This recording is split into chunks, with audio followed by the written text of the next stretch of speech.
তখন কি আমরা চিন্তা করেছিলাম কে জামাত, কে বিএনপি, কে ছাত্র অধিকার, কে এনসিপি, এগুলিকে আমরা চিন্তা করেছিলাম? আমরা খালি চিন্তা করেছি আমরা মানুষ, আমরা একটা অন্যায়ের বিরুদ্ধে একসাথে দাঁড়িয়েছি। এখানে আমার ধর্মের পরিচয়, বয়সের পরিচয়, বংশের পরিচয়, সম্পদের পরিচয়, দলের পরিচয় সবকিছু গৌণ।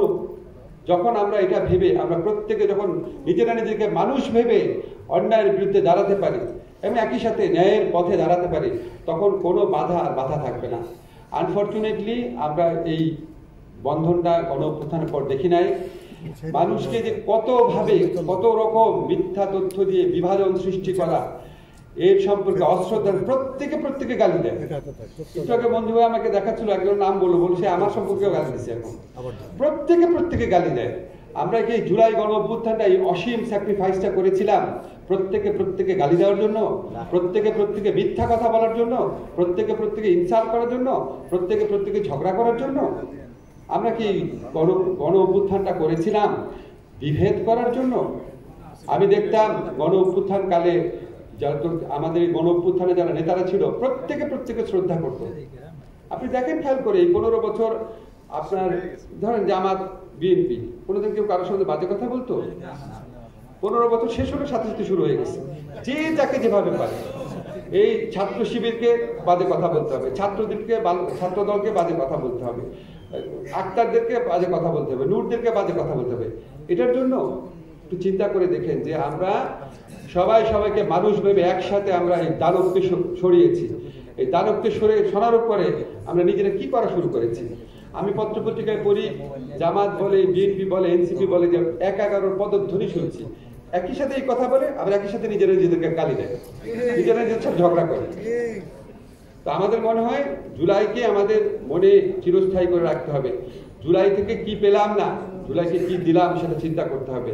যারা কবরে চলে গেছে তারা তো আমি আর আপনি, আমাদের অনেক বঞ্চনা আছে, তাদের তো জীবনটাই শেষ।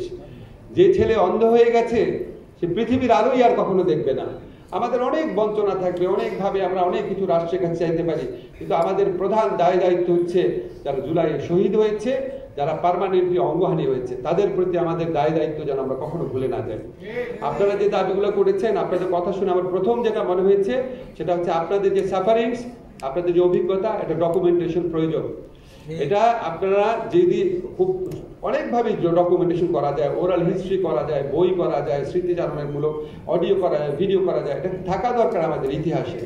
আর এটা আপনারা স্বীকৃতির কথা বলেছেন, অবশ্যই আলাদাভাবে স্বীকৃতি হতে পারে, কিন্তু আমার কাছে মনে হয় কি আপনারা কি শুধু কারাবন্দী, আপনারাও তো জুলাই যোদ্ধা, অনেক বড় যোদ্ধা।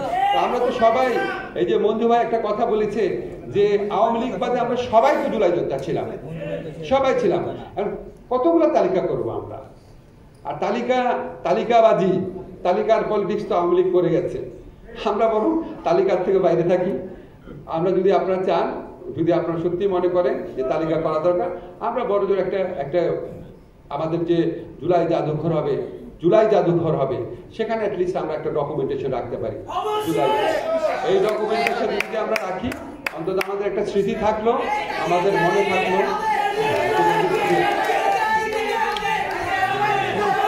ওকে ঠিক আছে। আর একটা কথা, ওকে তালিকা, আচ্ছা যেই দাবি মেনে নেওয়া হয় সেটা আবার দিতে হবে। আপনারা শেখ হাসিনার বিরুদ্ধে স্লোগান দিতে এতবার আপনাদের হয়ে গেছে, আপনাদের একটা তালিকা করা কোনো ব্যাপার না। আরেকটা হচ্ছে করা হবে, তালিকা হবে।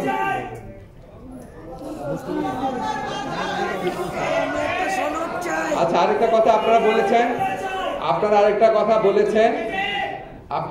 আপনি তাহলে কথা বলেন, আমি চলে যাই। আসেন প্লিজ, আসেন প্লিজ আসেন। আপনারাই বলতেছেন একটা এত বড় একটা সম্মানের ব্যবস্থা করেছেন, প্রথম কথা বলার ব্যবস্থা করেছেন, এগুলি প্রতিদান এগুলি আশ্চর্য। যখন বলতেছি তালিকা হবে তখনও বলছে তালিকা হবে। তা আপনারা যদি এরকম করেন, এরকম করলে তো এটা কি আপনারা যে এই অসীম স্যাক্রিফাইস করেছেন এটার সাথে মানানসই হয়? একজন দুজন চিৎকার করছেন, বাকিরা কত সুন্দরভাবে বসে কথা শুনছেন। Please pay respect to them. বাকি যারা খুব ভদ্রভাবে সুন্দরভাবে কথাটা শুনছে, আমি তো বলছি যে আপনাদের জন্য কি করা সম্ভব। এখন আপনাদের জন্য আমরা একটা প্রোগ্রাম আয়োজন করছি, এটার জন্য একটা ধন্যবাদ দেন। এটা অনেক এখন আমরা আপনাদের যে ডকুমেন্টেশন আমি আক্তারের সাথে কথা বলে চেষ্টা করব। আপনারা যদি বই করতে চান, আপনারা যদি ওরাল হিস্ট্রি করতে চান, সেটা সংস্কৃতি মন্ত্রণালয়ের ব্যাপার, এটা আমি তাদেরকে বলবো। আমার যেটা করা সেটা করছি। আমাদের কাছে একটা বলেছেন, আমাদের একটা মিসকনসেপশন থাকে, জেলখানার কথা বলেছেন। আমাদের পরোয়ার ভাই বলে গেছেন জেলের সংস্কার করেন। আপনাদের এখান থেকে আবার আওয়াজ উঠছে না, এখন না, ঠিক আছে, আমি বুঝেছি কেন বলেছেন, জাস্টিফাইডলি। তাহলে এখন যদি না হয়, এখন পরোয়ার ভাই খুব ইমোশনে বলে গেলেন, তাহলে কখন? তাহলে কি বিএনপি এসে করবে আপনাদের মনে হয়? জামাত এসে করবে? আর আমরা যদি করি আপনারা খুশি হবেন? হবেন? শিওর? এটার বেনিফিট কিন্তু এখন যারা জেলবন্দি আছে ওরা পাবে। খুশি হবেন? হবেন? হাত তুলেন, হাত তুলেন, খুশি হবেন? ওকে, আপনারা যখন এটা বলেছেন, আপনারা এখনই যখন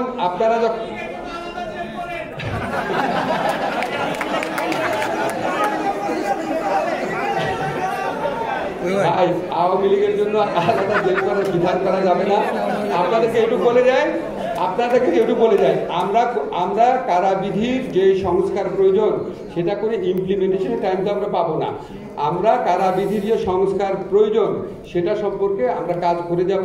আপনাদেরকে আমি দুইটা কথা দিলাম, যেটা দিলাম সেটা করব। একটা হচ্ছে আমরা আপনাদের তালিকাটা করব, আমরা জুলাই জাদুঘর রাখার ব্যবস্থা করব। আর সেকেন্ড হচ্ছে আক্তার যদি মনে করে এটা দিয়ে বই করতে চায়, বই করার ব্যাপারে আমি হেল্প করতে পারবো। থার্ড হচ্ছে কারাবিধির সংস্কারের কাজ করে যাব। ঠিক আছে, অনেক দুঃখ থাকবে, অনেক বেদনা থাকবে, কিন্তু আমরা সবাই যেন একসাথে থাকবো। ধন্যবাদ।